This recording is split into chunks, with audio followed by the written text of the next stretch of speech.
It is an honor to have you a few months ago. And since then, many of the devotees here and other viewers were longing, they're requesting that you come, and thank you for sparing your time.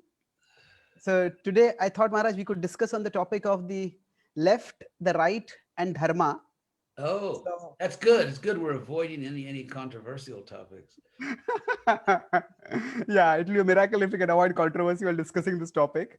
But so maybe I'll just start with my lay understandings of the terms, and then, and especially as how they apply to a discussion about Dharma, and then you could elaborate on that. So the way I understand it is that the left is concerned with, say, those who are left behind by existing social hierarchies, political systems, economic structures. So that is their concern. On the other hand, the right are concerned with what is right with the existing systems, be they political, economic, social. And so in general, the right tend to be more conservative and the left tend to be more liberal. And Dharma, on the other hand, talks about timeless principles for harmonizing ourselves with who we are and with reality. So, in that sense, would Dharma uh, be more in terms of left or more in terms of the right? At least in India, as well as in America, religion is associated with the right, but at the same time, bhakti traditions often did favor the disenfranchised. Many of the great saints in India were from the lower castes, and Right. so so in that sense, that is the broad context for the discussion. So you Yes. would, Yeah. What I'll begin with this. If we look at Bhagavad Gita, or hmm, if we just use common sense, then okay. what we find is that there are two realities in, to life. One is hierarchy, one is equality. Okay. There are legitimate and necessary hierarchies. For example, parents and children. They have equal importance as living beings, but in terms of authority, the parents have to govern the children, and Hmm, they're teachers and students.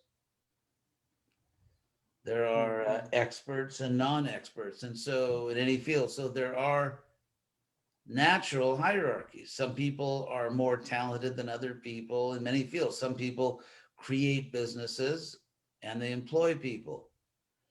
And under proper circumstances, the employees are very fortunate and feel they're fortunate to have a good job. And okay. so everywhere we look in the world, there are natural, legitimate, and necessary hierarchies. At the same time, there is an ultimate sense in which we are equal. Hmm, And so the real issue is how you balance these things.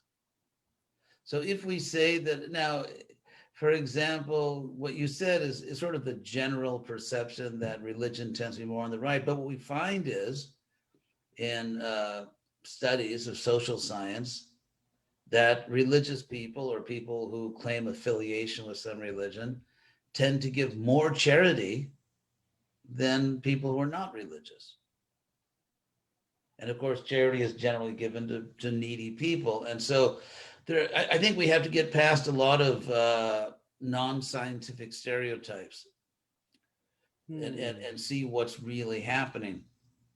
So the real problem, as Krishna explains in the Bhagavad Gita 18:20, is not that there's a group of people who care about, let's say, the less fortunate or the karmically disadvantaged. I mean, that's good. Obviously, society has to care about people who are not doing as well. And it's also important and necessary that there's a group that maintains certain principles and hierarchies. And because the idea that somehow you have justice by tearing down hierarchies is, of course, false. Because hmm, if you give equal opportunity, you will not have equal outcome because Yes. everyone doesn't have the same abilities. It's like in India, people are applying for IIT. You cannot have everyone admitted, and there's a selection process. It's hierarchical. And if you don't allow a fair choice of the best students, then in the name of equal outcome, you have destroyed equal opportunity. And so there's a sense in which equal opportunity and equal outcome are in some ways mutually exclusive. That's true, Maharaj. Perfectly true. Yes. So at the same time, just because someone, let's say, doesn't have an equal amount of ability, doesn't mean they do not deserve equal dignity under the law and an opportunity to have a good life. Mhm. I think on the left and the right, there are truths, in saying that we should care about all members of society. That's true. And saying that there are natural hierarchies that should be maintained. That's also true. Yes, The Maharaj. problem is extremism. The problem is on both sides, left and right. Because, for example, on the right, in the name of freedom of opportunity, they really do not show much compassion. Let's say in terms of America, in terms of people who need health care. And they're not at all clear. They say they oppose Obama's plan, but they're never very clear on how they're going to guarantee that everyone has good health care. I mean, how can a civilized society allow for people, including children, women, men, to be unnecessarily in pain, to be unnecessarily disabled when we have the science to help them? I mean, there's an irony here in that the right tend to be much more than the left Christian. And if there's anything that Jesus would obviously support, it's the notion that everyone get proper care. I mean, nothing could be a more Jesus position. And so for people claiming to be followers of Jesus to fight against healthcare, and they always say, well, no, we are not against universal healthcare. We just want to do it in a more efficient way. But it's never clear how they want to do that. And almost all their energy is put into defeating an existing healthcare program. And they put very little energy into establishing an alternative. So hypocrisy, which of course is one of the great famous historical characteristics of so-called religious people, hypocrisy. And so on the other hand, the people on the left who claim they don't really want equality because actually they are reverse racists and they raise up one class of people to some type of exalted status where they can do no wrong even when they do lots of wrong. And on the other hand, anyone that disagrees with them is evil and bad and they hate them. And so they don't really want equality because they're so hateful. Yes, much. I think George Orwell said that in communism, all people are equal, but some are more equal than others. Yes, So, and anyone that disagrees, we see, because if just a moment about Marxism, the fact that the greatest atrocities, the largest number of people murdered in history took place in the 20th century, done by Marxists, by the way, sort of an interesting little factoid. Almost 100,000 people, I think. What's that? Almost 100,000 people. It was more than World War I, World War II combined. No, it's probably over 100 million. Oh yeah, sorry, 100 million, not 100,000. Sorry. But what's interesting is that what we always hear is that, well, Stalin wasn't a good Marxist, Mao wasn't a good Marxist. Really? I think they were. They were certainly very studious, because here are some facts about Marxism. In Marxism, beginning with the status quo, which is capitalism, I mean, clearly in the past, there were hunting gathering societies, there were agrarian societies. But but Marxism begins with the present, and the past history is just used in order to derive analytic principles. Hmm. But so we have the status quo, which is capitalism. And then the second stage is what Marx calls the dictatorship of the proletariat. Uses the word dictatorship. Yes, That's interesting. Okay. yes. Good old Karl, sweet Karl. Okay. Hmm. Because because capitalists won't just give up. And so you need a dictatorship. And then the third stage is Eden, the Garden of Eden. The third stage is the communist utopia, the Marxist utopia. Now, what we know, what all scholars know, that aren't simply fanatics, is that Marx was assuming a completely non-scientific anthropology. In other words, a completely illusory concept of human nature. Because after all, Marx, when was he born? Do you happen to have that number on the top of your head? Karl Marx was born in 1818. He was born in Okay. 1818. And so Marx was born 100 years before there was even such a field of psychology. And so in terms of understanding human nature, like what's possible, how do human beings behave, and can you really have a Marxist utopia? He had very little practical information of human nature. And so we now know with psychology and social science and sociology and so on, we now know that his whole plan is based on a notion of human nature, which is just wildly inaccurate and unscientific. In the And sense that humans are, in in the what sense sense? that humans are somehow driven by intellectualized concepts of virtue, or that people will just naturally act in somehow like some utopian, almost like a before the fall, like people used to act in the Garden of Eden before Adam and Eve, bit the apple.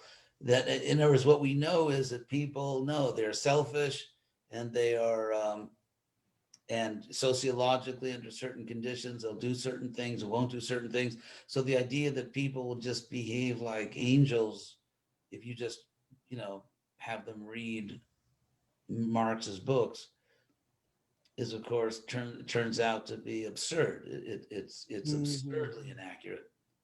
In any case, so here's what you have. You have capitalism, and then the goal is the Marxist Garden of Eden.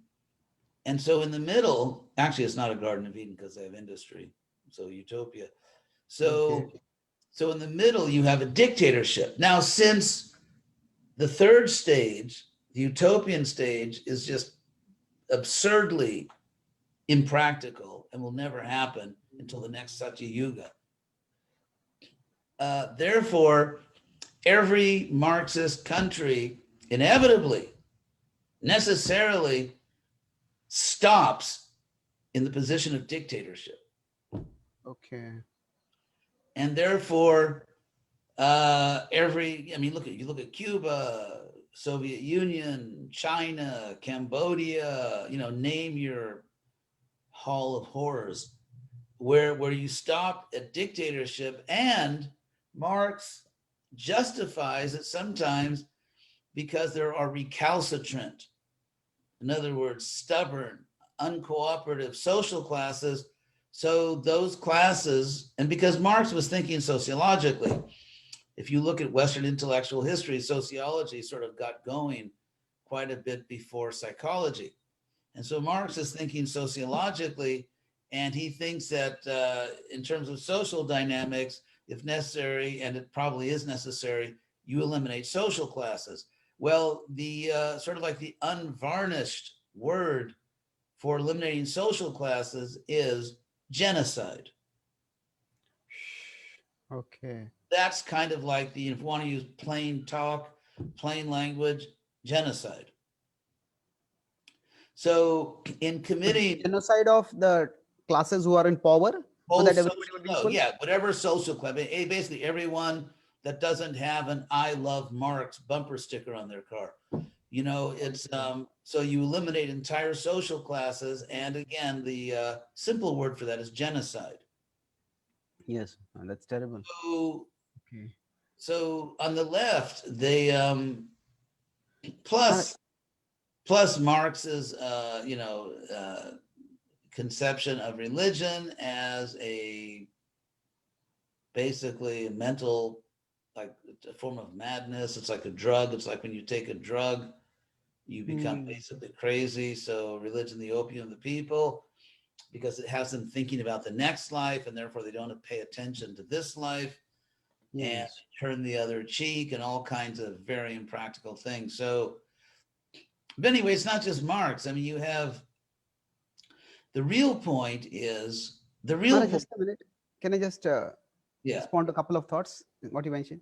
So there are three things I could discern here from what you said is that the with the leftist ideology, maybe their intentions are good, but they are based on an unrealistic conception of human nature. Sorry, I won't grant that much. Okay, okay, fine. No, no, Okay, I think to destroy religion is not a good intention. okay. Now, okay, let's say that if we presume that they have some concern for the underprivileged, but the way they try to bring about equality, that presumes that, as you said, if human nature, if people are just educated properly, they will all behave properly. So that is a misunderstanding of human nature. Well, also, and people that don't behave properly, even when they're offered knowledge, you just kill them. The point here Yeah. is that if you look at Marx, his philosophy engendered hatred. So it's not equality. It's not equality because you hate and kill people that disagree with you. So you achieve equality by killing everybody that disagrees with you. And So it's like using concern for power to exercise hatred toward the concern for the poor to exercise hatred toward the wealthy. yeah, and So actually, what we find in sort of like this self-righteous, not righteous, Western white leftist um, uh, concern is that it's based more on hatred than love. And I'll give one, it's actually really fueled more by hatred. I'll give you one obvious example, which I don't know if I gave you the example last time we talked to South Africa. oh no, South Africa, no. Okay, I don't know, you may remember this. You're much younger than me, obviously, although you could never tell by looking at us. But Oh God. yes, years ago, I think back in the 80s, there was that big anti-apartheid movement. Yeah. Now, what's interesting is, okay, let's ask a simple question. On the one hand, we know that all the people demonstrating, especially the white leftists, who are some of the most extraordinary hypocrites on earth, especially the white leftists, we know that they hated the apartheid regime. They tended to hate the ruling powers in Africa. And we also know they expressed great concern for the indigenous African, Black African population. So both those attitudes were there. And so we can do a simple test to see what was really driving them. Was it really uh, was it really love for? I mean, true compassion, true human concern, and for the Black population of South Africa, or was psychologically were they even more driven by hatred, some sort of weird hatred for right-wing whites? And if we study it, it seems that the answer is it was more hatred. And here's the proof that once apartheid collapsed by all this international pressure, Nelson Mandela, of course, became the leader, and then he passed away. And then you got a Mr. Jacob Zuma, who took over the party, who was by all accounts one of the absolutely most corrupt, violent national leaders on earth. For example, there was a miners' strike. These are black miners. And the president, Zuma, he owned stock in the mine. So he sent the army to massacre hundreds of mine workers, just shot them dead. Now, if the white regime would have done this, probably all the, liberal democracies would have invaded South Africa.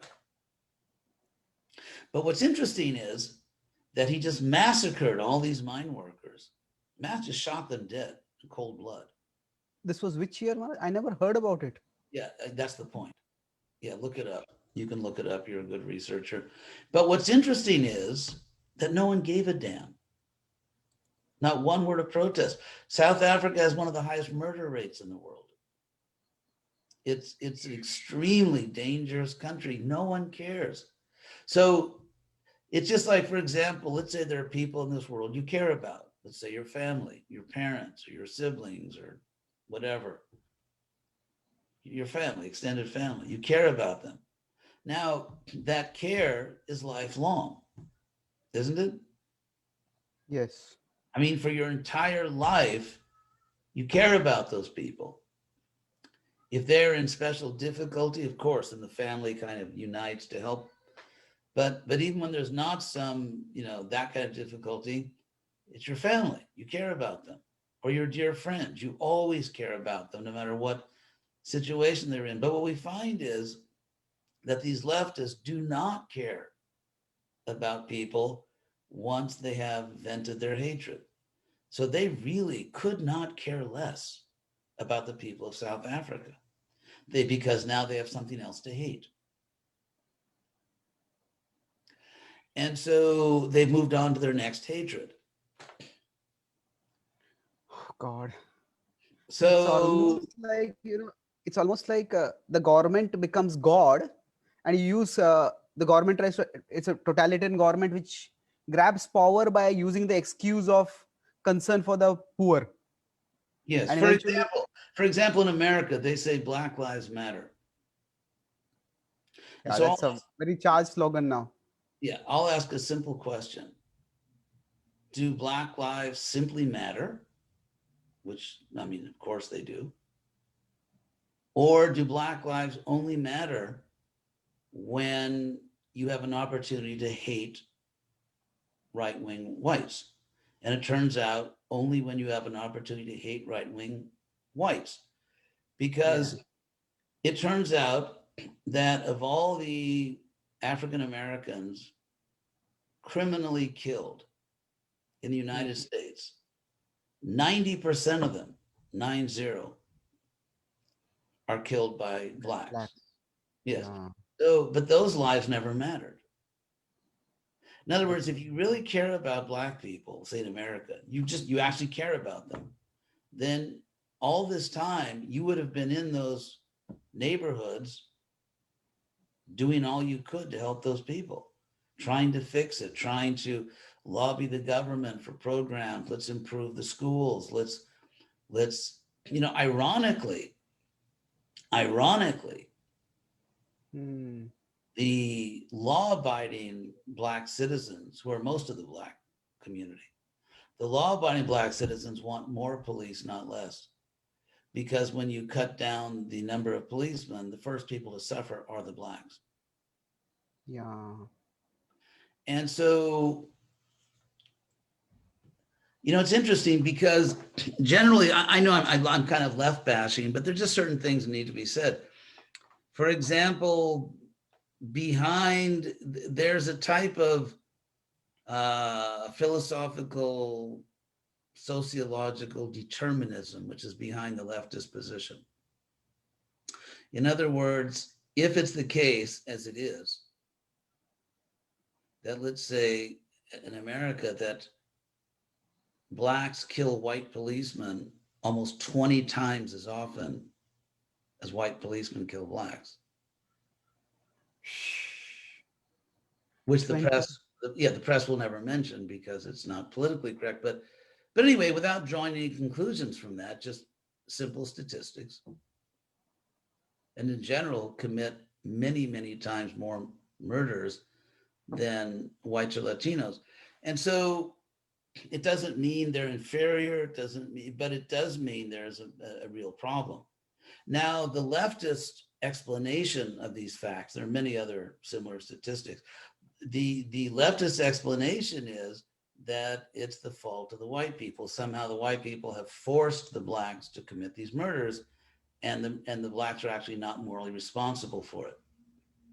Now, I find this to be myself anti-black racism, because legally, if we talk now, forget sociology, just talk about legal terms, the only conditions under which someone is not responsible for a crime they commit, not morally responsible, is if that person is mentally impaired or a Yeah. child.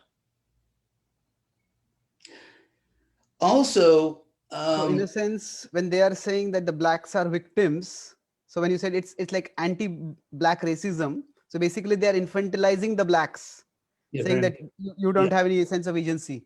yes, no agency, and also they're introducing a deterministic view of history.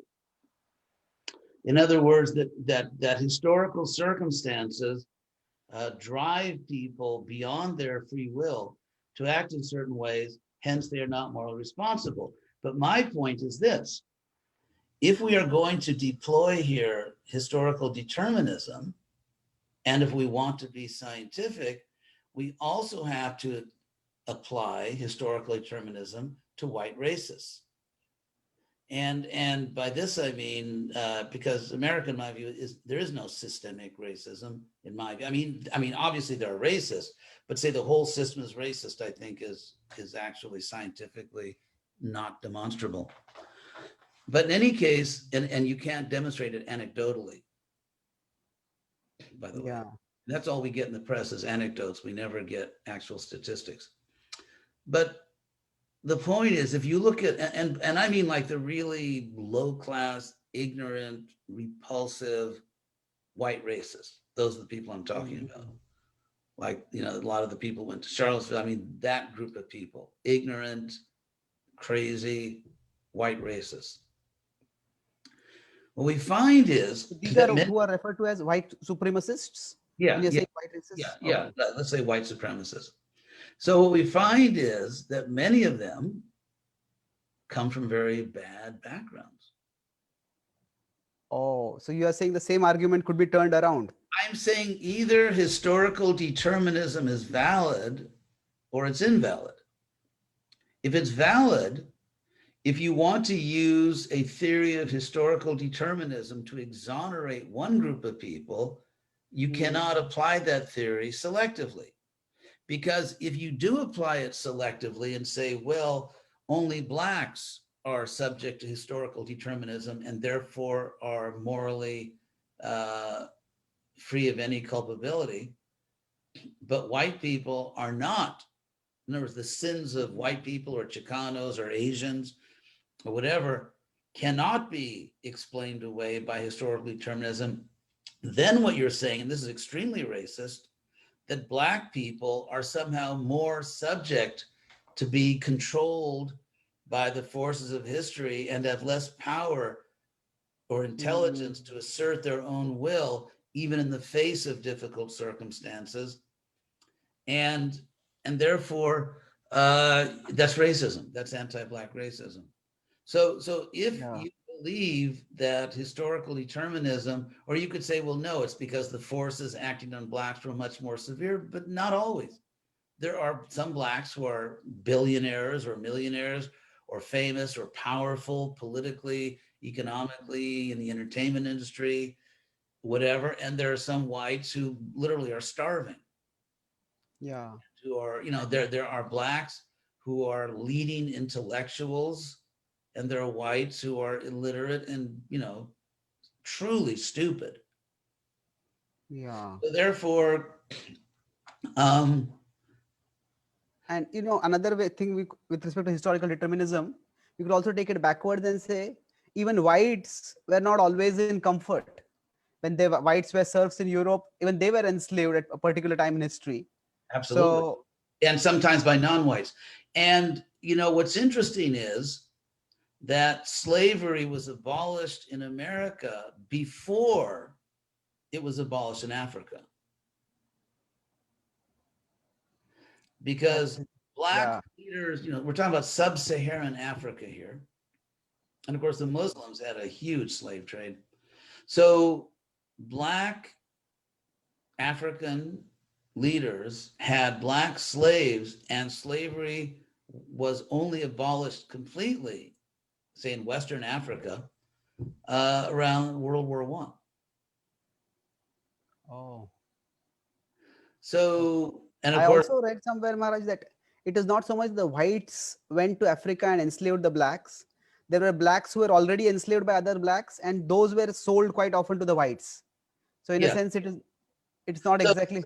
Yeah. so all I'm saying is, it's just what you find with extremists is that they deny science, they deny history. So when you go again, not sort of an educated liberal class that cares about disadvantaged Hmm. people. I mean, I would say I'm one of them. I would include myself in that group. And there are many ways in which I'm not at all, a hard conservative. And I'll explain how I'm not. So I Hmm. believe absolutely that everyone should have a good life, unless someone's just really just shamelessly exploiting the system. But any normal, decent person, which is most people of all groups, should have a good life. And but what we find on the left is massive science denial, massively. And that's why if you read the leftist press, what you'll never find is real science, real social science. You won't find real history. So if you look on the right, I'll tell you what the big flaw on the right is. And we can look at people like Ben Shapiro, who I think sort of typifies one of the major, oh, he's very smart, but I think he has one fatal flaw. And you can look at the sort of, well, that Ayn Rand, I mean, I won't use a pejorative here. Ayn Rand, that author that wrote Atlas Shrugged and other books like that. Yeah. And so, I think one of the biggest blunders on the right, which shows they actually don't understand how the real world works, is to assert that in society, human beings should have negative rights, but not positive rights. And these are legal terms. Okay. These are legal terms. A negative right means the right to be free of some form of abuse, the right not to have something happen to you. For example, the right to be free of let's say, being robbed or raped or murdered or Okay. abused in any way. So the right not to have something be done to you, that's Hmm. called a negative right. A positive right is, let's say, the right to medical care, or the right to a good education, Hmm. and so on. The right to be safe in your home. So they say these rights people are not entitled to. Yes, they do say that. Really? That's Yeah. shocking. I have watched a few of Ben Shapiro's videos. I didn't come across this till now. Right? But then it's in the constitution itself that all people are equal and they're equal before the law. So do they deny that? First, well, there's some questions. Let me say, the South Africa story you mentioned is not correct. I live in South Africa. The miners that were shot and killed were done by police, not the army. Also, the police, in one sense, were defending themselves from armed miners. Of course, not with guns, but with sticks, knives, and the weapons. Uh, I will do more research. I will do more research, but I did watch a news report on that. And black on black crime is based on systemic racism. No, that's actually not what I said. KDG, that's actually not what I said. Uh, anyway, it's good that we don't disagree on that point, because I don't think that. So Dunya said Dunya Das, it's a generational issue. Black Lives Matter is about a systemic genocide against Black Americans for hundreds of years. Systematic genocide.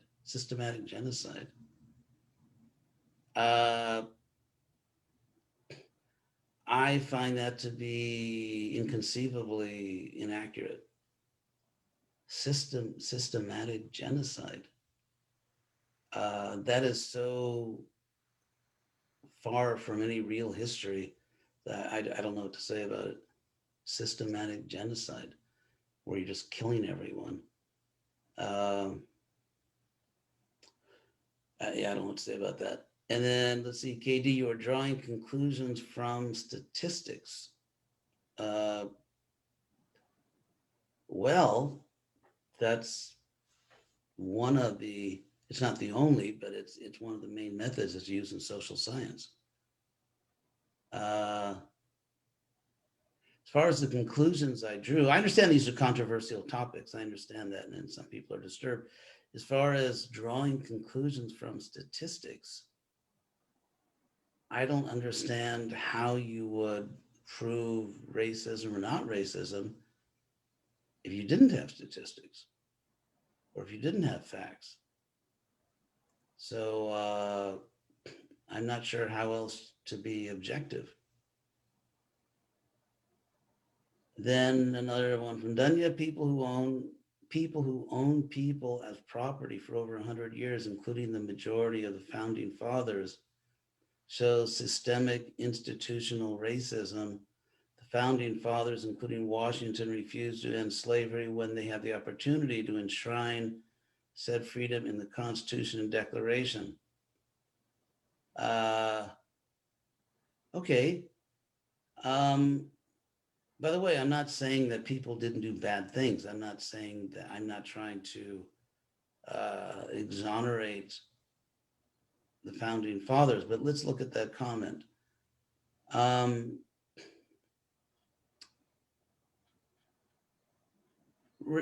Slavery at the time of the American Revolution, slavery was practiced in almost every country in the world, certainly including Africa. So slavery was the norm.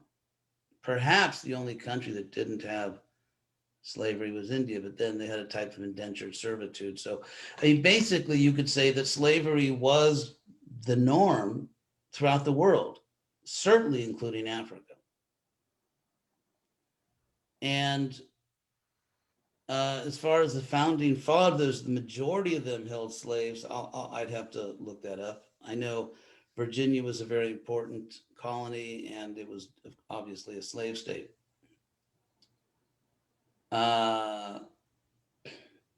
Systemic, yes, I would say at that time, there was definitely systemic institutional racism. So that was America, as I said, ended slavery before Africa. So if you look at the and ending slavery and even fighting a war over it, and you know, I don't know, thousands of millions of Northerners actually dying in that war.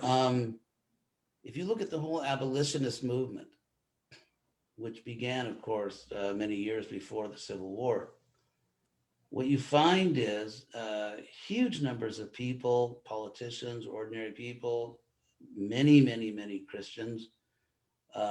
Christians played a leading role in the abolitionist movement. That there was a huge part of the country that was adamantly against slavery. And so, and they even passed a law that because America was expanding, there were more and more states coming into the Union as the population went westward. And they passed a law that all the new states had to be free states. They could not be slave states. So that didn't end it in the South, but it shows where things were going. And so this drive against slavery, the drive to abolish slavery, the drive to prevent slavery from spreading in America was an abolitionist movement of white people. It was an abolitionist movement of white people. And so to say the whole country was just, systematically, it's all I'm saying is we have to look at the real history. I'm not saying that these things were good. I'm not saying that the people didn't do things wrong. They did many, many things wrong. They did things very seriously wrong. But, and even if let's say the constitutional principles were obviously followed hypocritically by not really giving freedom to everyone, but they remained as a reference point.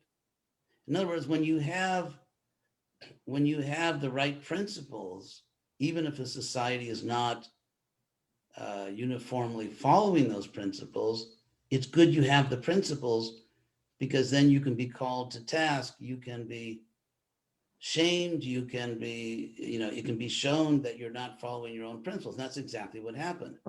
And so when I participated in the civil rights movement in the 60s, the whole civil rights movement was based on demanding that existing principles be enforced and honored. The civil rights movement was not asking for new principles. The civil rights movement did not claim that America has all the wrong principles. Rather, it was demanding that the principles be enforced, that there be justice. The famous speech by Martin Luther King, that, justice, quoting from the Bible about justice. So many white civil rights workers, gave their lives, and of course, many blacks. So I think the real issue here, I'll get to the real point in my view, is that I'm sure we can all agree that racism is bad. I'm sure we can all agree that people should be judged by their character, by who they are, their ability, not by some external factor. And it's not just racism, by the way. For example, if you look at countries where everyone is the same race, you find that certain groups of people who are easily identified either by the way they speak, which is a big deal, like in My Fair Lady, or it can be what religion they have, it can be their race, it can be their economic position. But the tendency of human beings, and this is a demonic tendency, the tendency of human beings to identify a particular group of people and discriminate against them and make their lives miserable and exploit them is something which is much bigger than racism. Race is just one marker. It's just one way to identify a particular group that you want to lord it over. And there are many other ways that people do that. So you find it's very common in history that countries where everyone is the same race, you have exactly these same attitudes and exploitation and abuse and so on. So it's the general problem of human beings in the mode of passion and ignorance, identifying with their bodies. This is the real point. Identifying with their bodies and then abusing people with different kinds of bodies. And that you find throughout history. And one of the ways that's done is through race. So we agree that there should not be racism. However, I think what we can disagree on without calling each other names is, how do you get there? What's the best method to achieve a Krishna conscious society, or even just a moral society in which people are not abused? unfairly. I mean, abuse means unfairly, where people are not abused either by race, by religion, by anything. So how do you get there? Now, the tendency on the left is that even if you are against racism, strongly against racism, if you don't agree with their tactics, if you don't agree with all their assumptions, then you're a racist, even if you're not a racist. So, for example, I read an article about Antifa, which is one of the most fascist groups in the country. Ironically, they call themselves anti-fascist, definitely one of the most fascist groups in the country. And they have an official policy that they reject anti-racist conservatives. They reject anti-racist conservatives. Because this is the typical, and just one word about the left. The left, the fascists, by the way, originally come from the left, not the right. I don't know if people are aware of this. Yeah, when I read that, I was stunned for the first time. It is actually somehow by historical, maybe reconceptualization or whatever, it was portrayed as if fascism came from the right. But No, Mussolini was a Marxist. yeah, Mussolini, who began fascism, and Hitler was a student of Mussolini. Mussolini was a Marxist. But he noticed, and other Marxists noticed, that Marx's predictions were not coming true.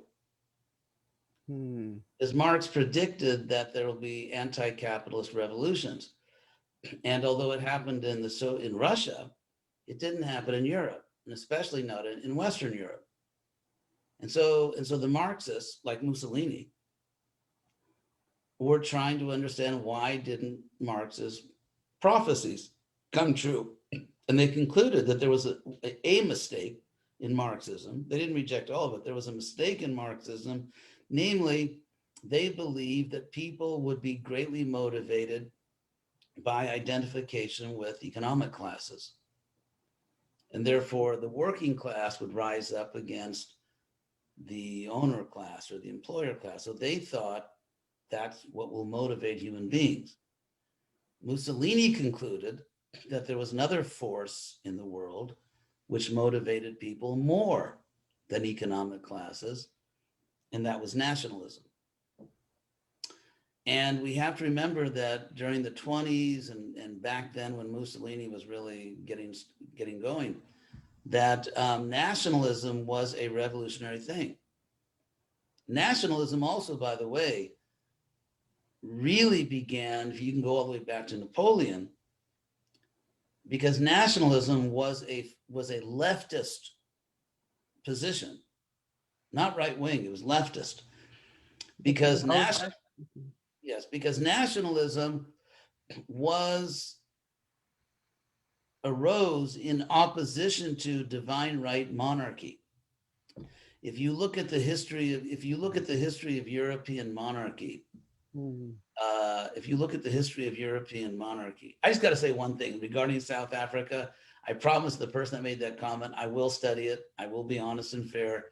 But the fact that someone lives in a country doesn't mean that they necessarily have. Many people live in America and have no idea what's really going on in America. So, but I will be honest and look that up. But if you look at nationalism, because under the system of European monarchy, it didn't matter what country you were from. For example, the present Queen of England and that house, which is called the House of, not Winchester, Windsor. The House of Windsor, the present royal family of the United Kingdom, actually was the House of Hanover. They're German. And so at a certain point in history, going back to George I, the closest person in line for the English throne was a German. And so they brought over the House of Hanover. And then during the World War Wars, you couldn't have a German name in England, so they changed it to Windsor. But so the whole notion of divine right monarchy was that political power is not situated in a nation state. It's in a family which has been designated by God as having the right to rule, divine right monarchy. So Napoleon, ironically, was the one that promoted nationalism as in opposition to divine right monarchy. Okay. And so if you look at the history of nationalism, and then of course you have German unification in the second half of the 19th century, and then the Italian unification. And so nationalism was a big thing. Nationalism was very strong, probably even more than today. It was like the big ideology that was sweeping through Europe. And therefore Mussolini concluded that people are much more nationalistic than they are identified with their particular economic class. And therefore, he took a lot of Marxism, because he was a Marxist, including dictatorship. He liked that part. He liked the part that the state controls everything, including the economy, and that you get rid of people who disagree with you. But he just made it nationalistic. And therefore, the Nazi Party was the nationalist, socialist, nationalist, because that's really what fascism is. It's national socialism.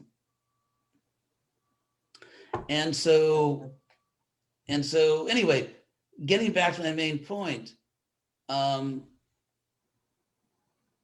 what we see today is, if, like say in Antifa, that even if you are against racism, I mean strongly against racism, you're committed against racism, and you even want to help solve the problem, if you are not leftist, if you don't believe their version of history, if you don't believe their sort of unsubstantiated sociology about systemic this and that, if you don't just toe the party line, then you're evil, then you're a racist.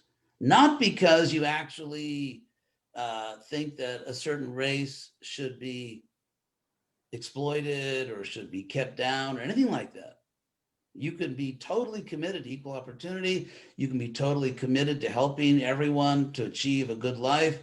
But if you don't buy into their particular interpretation of history, which I find to be not at all very well founded, if you don't buy into their interpretation of history, and if you don't buy into their program of what should be done, then you are a racist. Not because you're a racist, but because you don't agree with them on certain historical interpretation, on certain sociological or psychological principles. And so that demand that you agree on every point, or you will be, hated, and you will be rejected, and you will be punished to the extent that we can punish anyone, canceled, whatever. That's normal communism, fascism. That's what they do. I mean, every country they took over, that's what they do. And when they have the power to kill dissidents, they do kill them. And so that's my position. My position is actually moderate liberal and conservative on some points. So I'm not a rightist. I'm not like Ben Shapiro or these people. And so my criticism of the right is, maybe I should get more to that. Just before we go to that, one thing is, probably if we consider from a Krishna conscious perspective, many of the people who come to our movement seem to have a leftist orientation, because in a sense that's why they're exploring alternative spirituality. I'm sorry, some of the what? Could you repeat that? Okay, no, many of the people who come to our movement in the West, they seem to have a leftist orientation. That is why they are exploring something alternative. So in some ways, we do have the the people coming to Krishna consciousness who have a lot of leftist sympathies, either environmental concern or concern for social justice or things like that. So on one side, it seems left is against established religion, but if somebody is in an alternative religion, then it makes it more sympathetic. Like in India, Hinduism left demonizes it, but then it supports Islam, it supports Christianity, Yeah. and it whitewashes even if they do something wrong things. But if Hindus do something, some small wrong thing, that will be made out to be systemic persecution of the minorities. Yes, yes, yes, of course. By the way, I want to thank Danya for his comment. I appreciate that. I'm sorry I'm not addressing all these comments you're making, but is the saying you don't complete the opportunity of people. Someone, I apologize just for the interruption, but the situation of the Black people is not equal to the white, is the same in Latin America. You can't compare the opportunity of the people in the favelas, that's the slums, with the rest of the population. Again, I'm not disagreeing. I'm not disagreeing that we have a problem. And since most white people are in the mode of passion,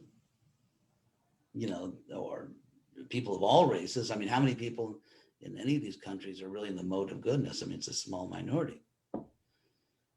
And so, yeah, no one is disagreeing that we have a problem. In fact, this modern society with its, sort of greed and lust and is just making hell on earth. We know that. I mean, that's why we joined the Hare Krishna movement. So my position is, I'm not saying there's not a problem. It's just that I feel I have certain intellectual integrity, at least I try to have. I hope I'm succeeding, but I try to act with intellectual integrity. And therefore, because, I care very much about the facts. I care very much about the history, the real history. And there's certainly fault on all sides, the real history. And as far as the statistics, KD, my old friend KD, mentioned the statistics. And of course, statistics aren't everything. And there, you could say human side, but when there's disagreement, there has to be some reference point, something you can refer to, which is reasonably objective. So, yes, we agree there's a problem. That's why we're trying to promote Krishna consciousness. That's why I am. I'm trying to do my best, whatever that is, to spread Krishna consciousness, because the world is in a horrible situation. And there is all kinds of envy and hatred on all sides.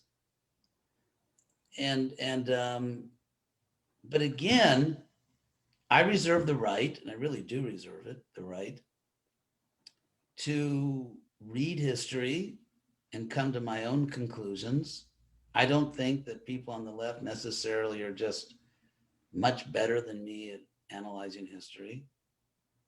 Maybe I just don't see it that way based on what I've heard from them. And so I can disagree on what the history is, not radically, not disagree in the sense that by saying something idiotic like, the blacks had no disadvantages, or slavery was actually, many of them were happy as slaves. I'm not saying stupid things like that. We understand the problem. However, what was the real history? What's the cause of the problem today? Obama, for example, was shouted down because he said the real problem, and this actually is borne out by social science, is the lack of Black paternity. Having children, the father leaving. And actually, that's the real indicator. And then, of course, you can take it back a step and say, well, why do they do that? What's the source of that behavior? Is it caused by historical? We can go on and on and on. But in fact, this problem, which Obama pointed, which any serious social scientist is going to agree with, that the real indicator, because certain Black people become very wealthy, very successful, highly educated, and have great lives. And so you have to, if you actually had real slavery, like everyone is kept down, no one is successful because no one is permitted to be successful, everyone is kept down. For example, in the best American universities, everyone knows, and even the courts have had to intervene, that there's massive anti-white racism in university admissions. And that's been proven in many court cases. I mean, legal court cases. And you know, the huge, you know, so there's been a huge push for diversity, the whole diversity movement. Yeah. The whole, I mean, if you come on, you know, many campuses in America, if you even just try to give a talk with a different interpretation of history regarding racism, you know, you'd be lucky if you're not physically assaulted or thrown off the campus. And so the racism certainly is not systematic or systemic in the university system. If there is, it's the opposite. Yeah, it seems there's also anti-Asian for Asians, Indians, and Chinese now to get into Ivy League universities is extremely difficult. There are Yes, some court cases going on also because of that. yeah, but no one cares about that. Yeah. And so you could say, for example, you could ask a simple question: is the NBA racist? Nobody will ask that. It's prominently No, because black here. you know, as being trained as a scholar, I just want to be fair and look at all the facts and what's really going on.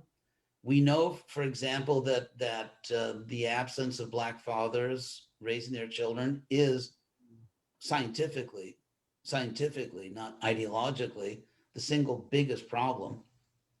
The single biggest problem, because it's a powerful indicator that children that grow up without a father are much more likely, statistics again, are much more likely to commit suicide, much more likely to become criminals, much more likely to be incarcerated, much more likely to be poor. So that's that's a huge indicator. And what we find is, and this is interesting, and I'm not drawing conclusions, I'm just pointing out that if you're a serious thinker, if you're not just sort of like a wild ideologue, if you actually want to be rational and not just sort of give yourself a cheap thrill by self-righteousness, then the fact is that this problem, this main problem, increased. The problem increased as civil rights increased. Civil rights. Yes, if you look at the Black community, say in the 50s, or the 40s, the 30s, if you look at the American Black community before the civil rights movement, there was just a fraction of the divorce there is now, or not even divorce, just, I mean, out of wedlock, just people having babies when they're not married and have no intention of staying together. Black families were much more stable. Criminality was very low. Unemployment, there was more unemployment among whites than among Blacks. This does not mean the civil rights movement was a mistake. That's not the point. Yeah, I think along with the civil rights movement, there was a big emphasis on social welfare. And then that, Yeah, I think, yeah, that's part of it, I think. But see, those are the kinds of questions. If you're actually an open-minded thinker, if you're not enslaved by ideology and self-righteousness, and you're really willing to just open your mind and look at all the facts and try to come to a conclusion, you know, why is it that the Black community, in some ways, you know, obviously in very obvious ways, was in a humiliating, abused position, and in other ways was doing better in terms of families staying together, in terms of employment, in terms of, I mean, there were Black colleges opening up. You can, I mean, there's a whole discussion of the philosophy of Booker T. Washington, who was one of the main Black leaders toward the end of the 19th century. Very famous, you know, he was actually world famous. He was an American Black leader. He founded probably the best Black technical university still today, perhaps in the world, or at least in America, I should say, Tuskegee Tech. And you had a dramatic increase. The number of Blacks who were becoming scientists, who were becoming you know, engineers, and just becoming, and so he had a certain philosophy of how he thought Blacks could be emancipated, how Blacks could be uh, rise to a position of equal dignity and justice in the society. And then you had other views like Du Bois in the Northeast, and they were friends, but they sharply disagreed. And Du Bois is more the voice that won. It was like, political action and everything. And so I'm not saying that one was absolutely right and the other was absolutely wrong, but there were different philosophies. There were different interpretations of, what's the best way to get out of this mess? What's the best way to achieve the maximum possible justice and equality of rights and equality of, justice and all that stuff. And there were disagreements in the Black community. There still are disagreements. There are very learned Black voices, scholars, Yeah. who are conservative and who feel that the leftist, I would say the far left approach or the hard left approach to racial equality is in many ways a disaster and is actually not good for anyone. And but those conservative voices, even though they're absolutely in favor of equality and all that, they're not listened to. They don't get airtime. They're called all kinds of bad names and everything. And so I think what we're seeing, all I'm really objecting to, in a sense, is the leftist tendency that we saw in the Soviet Union, that we saw in Cuba, that we saw in Cambodia, that we see in China, and that is to drown out free speech. And if anyone doesn't agree with the party line, you're a racist, you're a bigot, you're this, you're a sexist, blah, blah, blah. So you're not allowed to disagree. There cannot be a rational, ladylike, gentlemanly discussion or debate. Yeah, that's You true. disagree, you're just a bad person, you're evil. And of course, when the radical right takes power, you get something similar. So I think in many ways, the strong right is an existential threat to the country too. And maybe I'll just say a word about that. Why I think I don't know, like where does the hard right end and where does the far right begin? But as far as the right, I think, among other things, they're probably the biggest hypocrites in the country because the biggest hypocrites. I think the left are not hypocrites because they don't really believe in that much in free speech. But I think the people on the right are actually massively hypocritical because they tend to be Christians. And as I say, if there's anything at all that Jesus would endorse in the current political landscape, it's medical care for everyone. All these programs to help people. Jesus talks about the Good Samaritan. And the right will say, well, these things, people should be taken care of in the private sphere, not in the public sphere. We don't want government doing it. And they're such hypocrites because they always get elected on small government, a small government platform, and they always increase the national debt massively. Like Clinton, for example, actually balanced the federal budget inconceivably. We had a balanced budget. And now, and then you get the first, you got Bush in office, George W. Bush, and then the current, whatever it is, that thing that's inhabiting the White House, whatever kind of creature it is. So then and they massively increase the debt. So incredible hypocrisy. And what's the problem with increasing the national debt, which the right always does, hypocritically, after they get elected on a platform of small government? Because when you have a huge debt, like in America, this crazy debt, it means that the national budget, like all the money the government has to spend that comes from taxes, a huge amount of it goes to paying interest on the debt.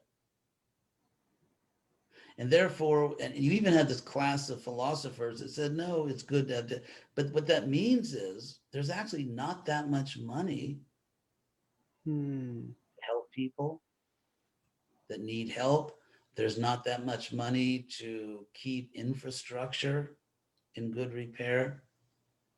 And so it actually cripples the government's power to help needy people, even if they wanted to.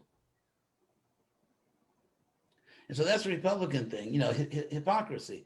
And also in their espousing of negative rights by not positive rights. First of all, the one of the main flaws in that argument that should be done by private charity is that it's grossly unrealistic. It's just like Marx didn't understand how the world really works. Neither do the far right. Neither does the far right.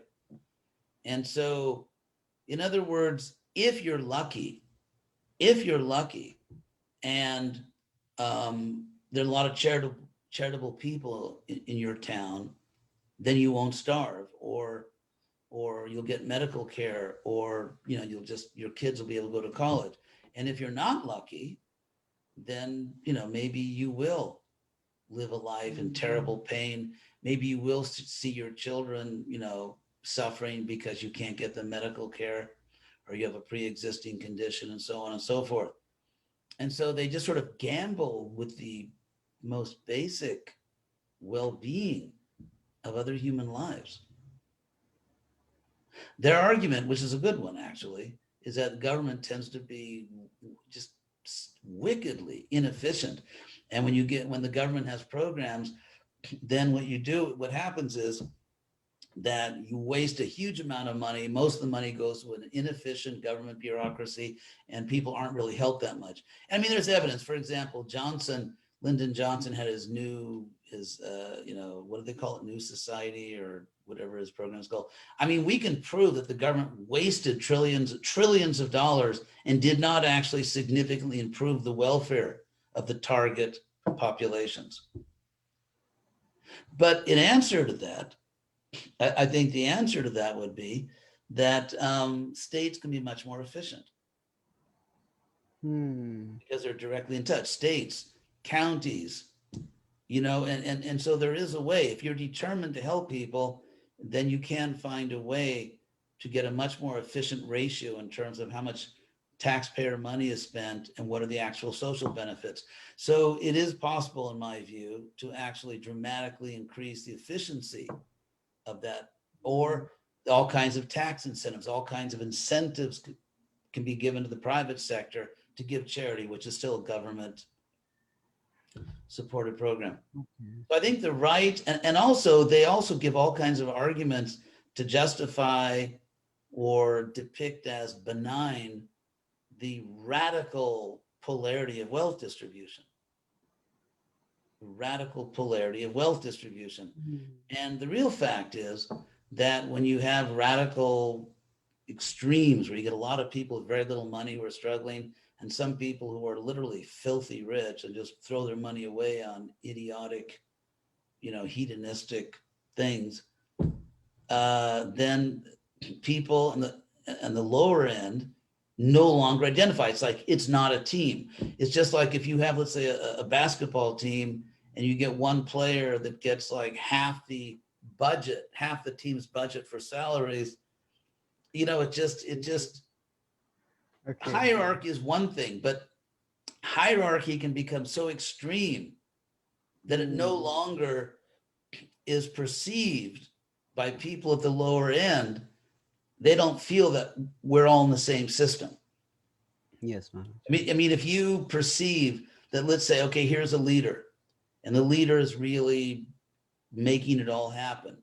People in general do not begrudge that leader certain benefits, certain privileges. There's a natural human acceptance of legitimate hierarchies and equitable, even hierarchy of rewards. Where even Marx said that, to everyone according to their need or their. In other words, if someone really is doing more, people in general don't begrudge that person a certain higher level of compensation. However, when the compensation gets to be too extreme, then it dissolves the solidarity of the system. People no longer feel we're in the same system. And when people no longer feel, just like the Bhagavatam says, that a leader should be like a father. A leader should be like a father. And so if you're working in a company or in a government, or just you live in a society, you want to feel that the people who have special power and special rewards are using that power for the good of everyone. And when it becomes obvious they're not, when it becomes obvious, tough luck, I just have a lot of money and you don't. And so that's just, sorry, I don't care. And I'm going to then, and when people lose that sense of solidarity, when they when they no longer really identify with the system, the society, it starts to come apart. And so I think one of the reasons that you get this sort of some of the crazier radical leftist activity is because of the radical greed on the right. Yeah. And so I think the people on the right, in a sense, are responsible for weakening the social bonds that hold us all together as a nation or as a society. Another thing they're incredibly hypocritical about is their what's the word? Disdain. Their disdain for animal rights, for the welfare of other forms of life. And so, in a sense, they are stupidly humanistic. It's funny because humanism is generally seen sort of a leftist academic position, but Their there's position is more of human exceptionalism, that it's more yeah, of that's what humanism is. And so but not only exceptional, because for example, there's America. I mean, every country. I mean, the Indians think they're exceptional, and they are in a sense. There's an American exceptionalism, but most Americans, even thinking America exceptional, wouldn't justify genocide of other countries. Yeah. And so it's not just being exceptional. It's like it's being the exclusive recipient of moral consideration. Okay. And so the or for example, take gun rights. I've heard, the person who's probably considered to be the most brilliant conservative legal mind of our time was that Anton Scalia, who was on the Supreme Court, who recently died. And I heard him give an argument. I thought that was really foolish, because he was a big hunter. I mean, just, a big meathead, and big hunter, super enthusiastic hunter, died at a hunting lodge. And his argument was that, anyway, I won't go into all the details, based on the Bill of Rights and so on, the right to bear arms, which really meant the right to have a people's militia. Anyway, it's a whole issue. But he gave a very bad argument to justify. And we know for a fact that the more people in a society own lethal weapons, the more people will use them against innocent people. We know that societies like, say, the UK, where they have very strict gun laws, have exponentially fewer criminal killings. Because most people, some people use knives or this or that, but the weapon of choice is obviously a gun. I mean, killing someone with a knife can be very messy. And so the weapon of choice is a gun. And so even knowing that if you have these insanely liberal gun laws, so no background checks, you maybe just escape from a psycho ward, but you can buy a machine gun. I mean, these crazy laws, we know that it causes thousands of deaths of innocent people, and yet they fight to preserve it because of the gun lobby. So the right, and then again, they're against abortion. So they want to save babies, but they can kill everything else. And so my conclusion is, on the left and right, the heavy left, I mean, the moderate left and right, I think they have some intelligent points.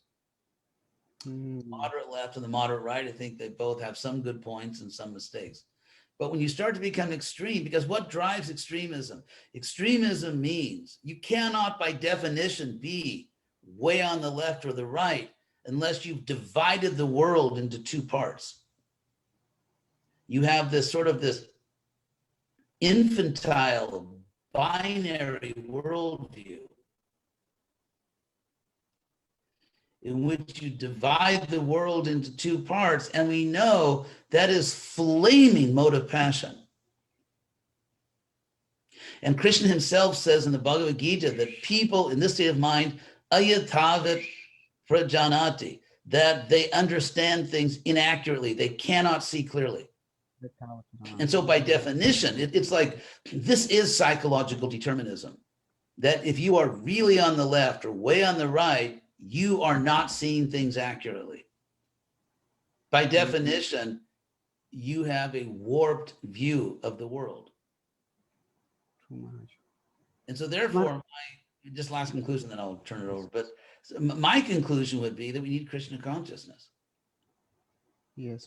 Left to their own devices, the hard left and the hard right will destroy society.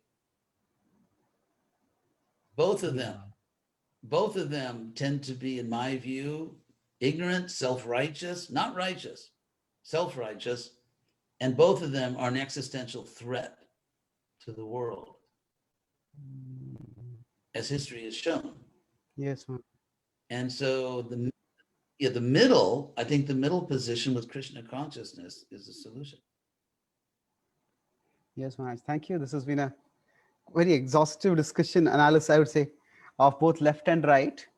So, if I may summarize, because you had said about 1.5 hours, we started by talking about the problems of the left, and you mentioned about basically on both sides the problem is extremism, and then we went a little bit into the history of the left, how it gets stuck in the dictatorship of the proletariat, and that's why the leftist ideologies have caused the greatest massacre in world history, genocide.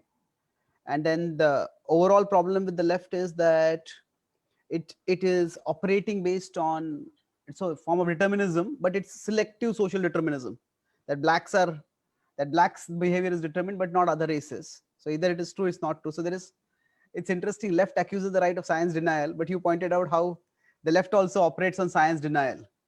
And the idea is not only that we have to work against racism, but we have to work against it in our way. So in a sense, it becomes not so much sympathy for, it is courage, it is caring for the poor, masquerading as a way to grab power. And then even like you said, the Antifa is against black conservatives or anti-racist conservatives. So the problem is their opposition is not so much to racism, it's to conservatism also. It's just the ideology.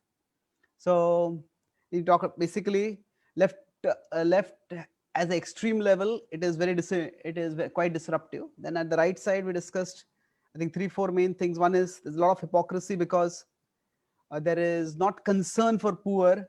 So even basic care is not provided for, and the idea is made that people will give charity, but there is one ignorance of human nature that people will automatically take up.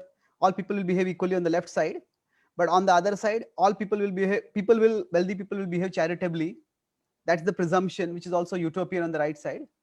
And then on the right, also there is the almost not just acceptance but glamorization of radical polarity between the wealthy and the poor. Like you said, in a team, if one person gets 50% salary, that's a very, and then so in the sense the extreme polarity which is advocated by the right leads to the extreme polarity on the left, and the right is also oblivious to animal rights. So it's not only human exceptionalism but human exclusivism almost. Yeah. So now this kind of dividing the world into polarities, that is indicative of the modes of passion and ignorance. So in a sense, if we bring about Krishna consciousness, then at least people come to the mode of goodness, and then we can have moderate left, moderate right, and then there can be reasonable discussions, and we can have responsible responsible policies being made for the welfare of society. Yes, Maharaj. Would you like to Yeah. speak any concluding words, Maharaj? It's a very wonderful discussion. Yeah, let's see. Thank you very much. Thank you very much for hosting me and for, in 2012, a strike at the Marikana Platinum Mine in South Africa ended when police, you're right, that devotee wrote in, you're right, it is police, not the army. When police opened fire, killing 34 miners. Investigations have revealed one rebel leader died trying to broker a peaceful solution. So they did open fire and they did kill dozens of people. So uh, they shot down 112 of them. Wow. So they shot down 112 people, killing 34.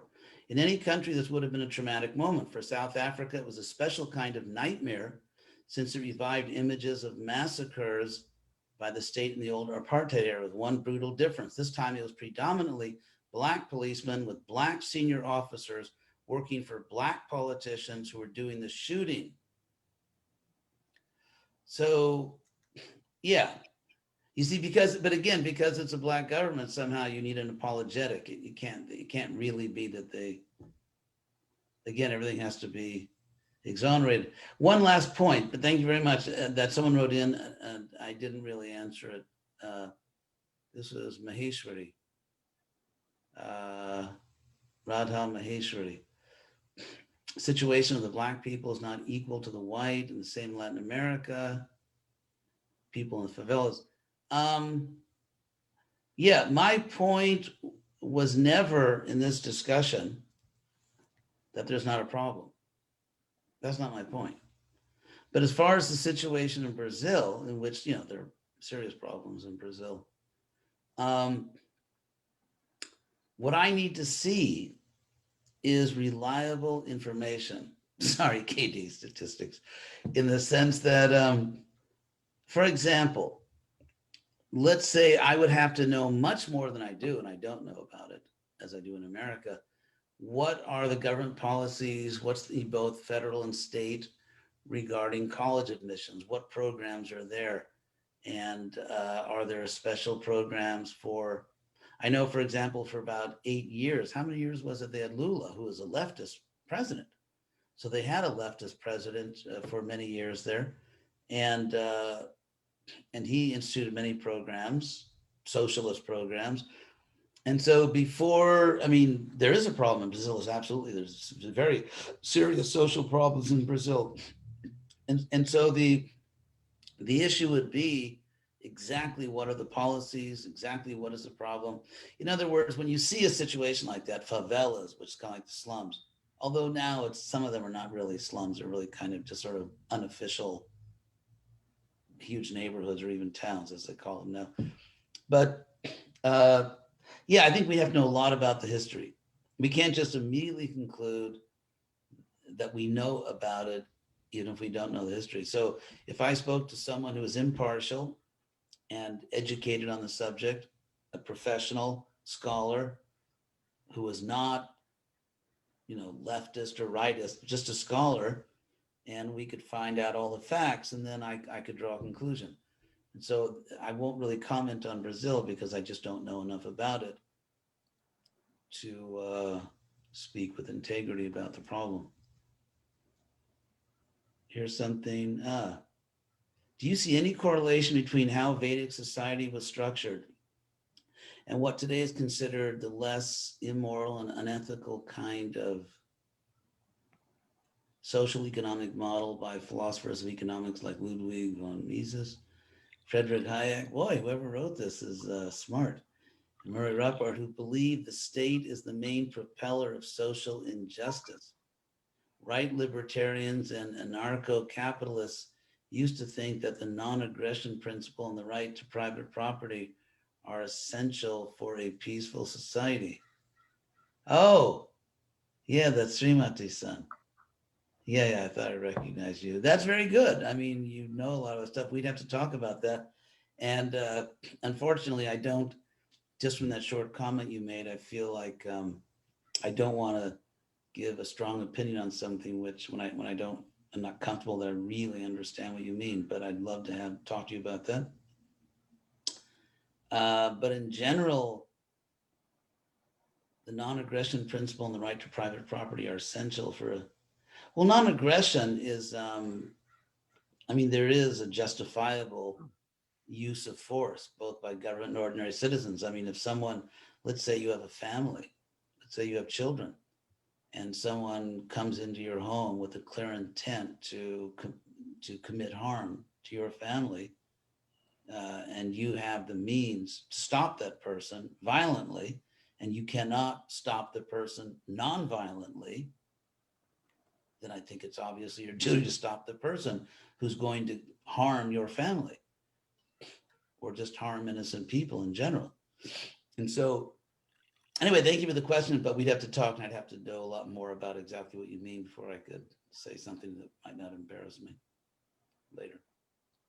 So maybe I could just end by emphasizing, again, thank you very much, Chaitanya, Charan. I appreciate very much for giving me this opportunity to get myself in trouble with so many people. And but thank you very much for I just want to say that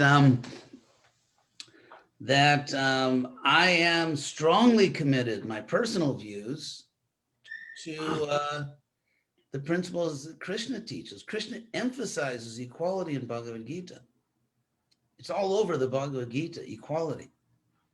He says, Pandita Samadarshana, the wise, the Pandita, see everyone equally. Krishna says, Atmo Panyena Sarvatra, Samang Pashyati Jorjuna, Sukham Vajati Vadukam, Sadyogi Paramomata. Krishna says, I consider the greatest yogi to be the one who has universal empathy. Universal empathy is literally what he says. Atmo Panyena Sarvatra, universal empathy. And Krishna says that in order to please me, in order to achieve the perfection, in chapter 12, he says, you must be sarva bhuta hite rata. You must be dedicated to the well-being of every creature, obviously, regardless of what kind of body they have, race or species. So Krishna says that samohang sarva bhuteshu, I am equal to all creatures. Krishna says, samak sarveshu bhuteshu mad bhakting labate param, that in order to achieve the highest bhakti, you have to be equal to everyone. So unless you respect the equality of all living beings, you cannot achieve Krishna. You cannot be a wise person. According to Bhagavad Gita, equality, deeply being committed to equality is a requirement to become Krishna conscious. And so, I may have sounded like a, demonic to some people by, some of the remarks I made, but all that I'm really arguing for here is just being objective and reasonable and looking at all the facts. We want to create a society that is just, that treats everyone with dignity, that gives everyone equal opportunity, that makes sure that everyone has access to, good medical care, education. Everyone is respected. Everyone receives justice. That's absolutely the society we want. The question is, how do you get there? And I believe that the far right and the far left are both delusional. They're both delusional about how to get to that strong society. But nowadays, if you don't accept the far left, then you're a racist and a sexist and every evil thing in the world. Not because you really are, but because you just don't mindlessly repeat all their slogans, and because you care about real history, and you care about the numbers, like what does social science show? What's really going on out there? So if you just care about those things and have a balanced view, but are totally committed to equality, you're evil. And for the point of view of the irrational right, if you defend and fight for positive rights, everyone has a right to good medical care, a right. Everyone has a right to a good education. Everyone has a right to justice. And if you strongly defend those things, and according to a lot of people on the right, you're subverting the Constitution. So the real problem is the modes of passion and ignorance. That's the real problem. The modes of passion and ignorance. A society can only be efficient and just and fair and merciful when there's a strong mode of goodness. I must say, one last little kick at the left, I have to say, it was the left which ironically created the conditions for an Ayn Rand type of, let me mention Ayn Rand very quickly, sorry. Ayn Rand was this refugee, I think, from the Soviet Union. And she became sort of like this very famous person. And she was the prophet of just like absolute individualism. It's the strong individual that gets all the credit. And anything which hampers the strong individual is wrong. And her obvious mistake was that she was completely unbalanced in terms of how much of your success is due to your own ability and initiative, and how much of it is due to opportunities created by society. So for example, let's say Henry Ford, who started this car thing, but he could only do that because he was standing on a pedestal that was held up by previous history, by the age of reason, by the scientific revolution, by the scientific, by the age of reason, the scientific revolution, the application of the scientific revolution, which was called the Industrial Revolution, and all the battles that were fought to free industrialists to do their work, to escape the feudal system. And so you have centuries and centuries of people fighting and working to create more freedom, more opportunity, and he stands on a pedestal. He's standing on centuries of history, and to say, no, he gets all the credit, he gets all the profit. No, that's, well, I can't say this publicly, but I'll use a word. That's nonsense, let's say. That's the polite word. That's nonsense. And so because, let's say, I mean, I don't want to bash Henry Ford because one of his relatives is my good friend and a great Vaishnava. But let's say anything, J.P. Morgan, let's go to J.P. Morgan, because as far as I know, one of his descendants is not a great Vaishnava. So, I mean, all these like robber barons, or the Russian oligarchs, the billionaires. The point is that anyone who's individually successful is standing on the shoulders of history, of so many people that fought so many battles, that invented so many things, that had so many great ideas. And therefore to say, I get all the credit, I get all the profit is delusional. It's evil. And so for me, this type of out of control capitalism of Ayn Rand is insanity. Because, yeah, you get some credit because you made it, but you owe a huge debt to society. And so we are simultaneously individual and social. We are simultaneously private and public.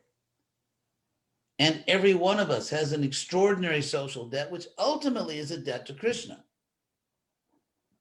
That's why this, just let loose, the robber barons, the capitalists, and that's not a right-wing thing. They don't want anyone stopping the robber barons. And that's just based on a delusional, ignorant understanding of how history works. The relationship between society and the individual. So it's this passion and ignorance. Because when you're in passion and ignorance, you have to hate somebody. You'll go crazy if you don't find someone to hate. Back in the 60s when they had the San Francisco psychedelic rock bands, and so one of the big hits by the Jefferson Airplane was "Don't You Need Somebody to Love." If you don't know that song, it's on YouTube. Anyway, so great song, Don't You Need Somebody to Love by the Jefferson Airplane. But the song of the hard right and left is Don't You Need Somebody to Hate? And the answer is yes. Their passion and ignorance forces them. They need someone to hate. Because when you hate, it's like, for them, that's their drug. Hating is a drug because it's like a narcissistic drug. It's collective narcissism. Because when you hate another group of people, whether they're blacks or whites or whoever, when you hate a whole group of people and you hate as a group, it's you're lording over. It's like because you are absolutely virtuous and they are absolutely evil, and you get to just totally lord it over half of the world. And so therefore, all these like, as you start to go towards the strong left and right, it's like a gateway drug. And then once you get into like the hard right or left, you are intoxicated, you are on drugs, you have become a collective narcissist. And you get to hate, you get a free pass to lord it over by hatred, because hating is one of the main ways we lord it over things. We hate them, and therefore we're absolutely superior to them. So as far as I'm concerned, the hard left and right are both simply totally drugged out collective narcissists who exonerate themselves from all historical responsibility. I ran into a Marxist student at UCLA on a Japa walk, and I couldn't believe it. He actually tried to, because they come and they demonstrate in the UCLA campus, and they have shouting rallies, and he was trying to convince me that Stalin was actually a good guy, and all the reports of his atrocities and genocide were just, that's all, fake news. My God. Yeah. So that's what it is. You have these collective, hateful, drugged on hatred. They're totally tripping on hatred.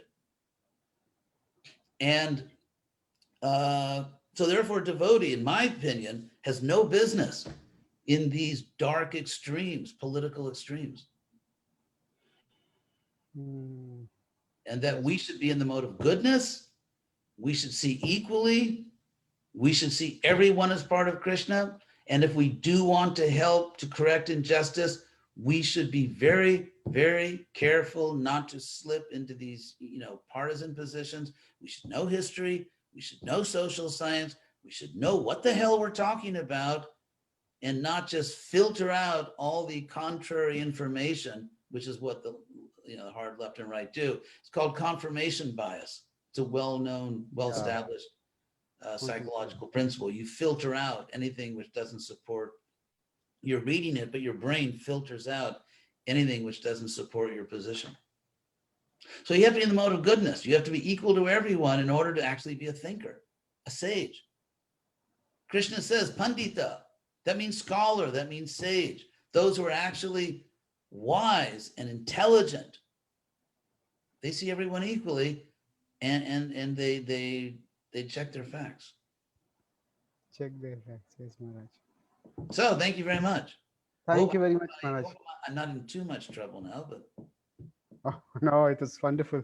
Thank you for sharing your wisdom, Maharaj. Humble obeisances. Thank you, Anila Mataji, for facilitating this. If you sent a question, by the way, if anyone sent a question and didn't answer, I apologize. And if you write to me personally, I'll be happy to answer and we can post that. So thank you all for listening. And I hope you're not too unhappy with my points. Hare Krishna. Hare Krishna. Thank you, Maharaj.